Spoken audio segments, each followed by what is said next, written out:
क्या फरिश्ते भी रमजान में रोजा रखते हैं? रमजान में फरिश्ते क्यों उतरते हैं? क्या आपने कभी गौर किया है जब रमजान का मुकद्दस महीना आता है हम रोजा रखते हैं, भूख सहते हैं, प्यास सहते हैं, सिर्फ अपने रब को राजी करने के लिए। तो दिल में एक सवाल जरूर आता है, क्या फरिश्ते भी रोजा रखते होंगे? क्या उन्हें भी भूख लगती है? क्या वो भी इफ्तार करते हैं या उनका मामला हम इंसानों से बिल्कुल अलग है? आज की इस वीडियो में हम इस राज को आसान और दिल को छू लेने वाले अंदाज में समझेंगे और यकीन मानिए आखिर तक सुनेंगे तो आपका दिल रमजान की इबादत के लिए और बेताब हो जाएगा। सबसे पहले हमें यह समझना होगा कि फरिश्ते आखिर होते कौन हैं। इस्लाम के मुताबिक फरिश्ते अल्लाह ताला की एक पाक और नूरानी मखलूक हैं। उन्हें नूर रोशनी से पैदा किया गया है। फरिश्तों की कुछ खास बातें होती हैं। उन्हें भूख नहीं लगती, उन्हें प्यास नहीं लगती, उन्हें नींद नहीं आती, उन्हें गुनाह करने की ख्वाहिश नहीं होती। वो कभी अल्लाह की नाफरमानी नहीं करते। कुरान में आता है कि फरिश्ते वही करते हैं जिसका उन्हें हुक्म दिया जाता है, यानी उनकी पूरी जिंदगी सिर्फ इबादत है, सिर्फ बंदगी है, सिर्फ तस्बीह है। क्या फरिश्ते भी रमजान में रोजा रखते हैं? जवाब है नहीं। फरिश्तों को रोजा रखने की जरूरत ही नहीं होती, क्योंकि रोजा इंसानों और जिन्हों के लिए इम्तिहान है। भूख और प्यास सहकर अपने नफ्स पर काबू पाना,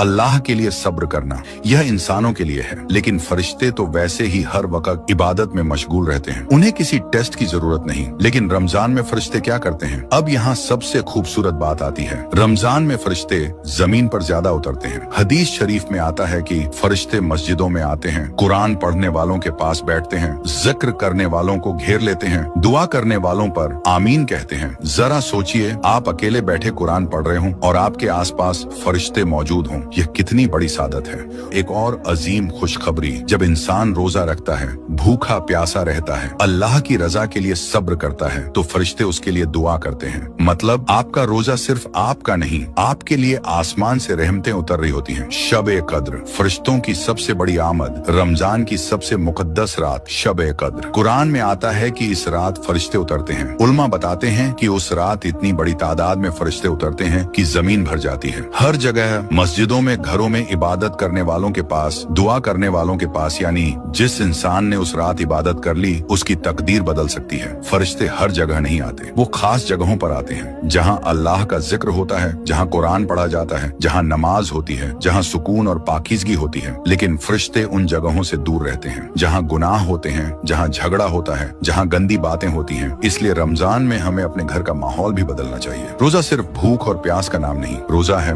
सब्र, तकवा, गुनाहों से दूरी, दिल की सफाई, अल्लाह के करीब होना। अगर इंसान भूखा रहा लेकिन झूठ बोलता रहा, गुस्सा करता रहा, तो रोजे की हकीकत पूरी नहीं हुई। सबसे बड़ी खुशखबरी हदीस में आता है, जो इंसान ईमान और सवाब की नीयत से रमजान के रोजे रखता है उसके पिछले गुनाह माफ कर दिए जाते हैं।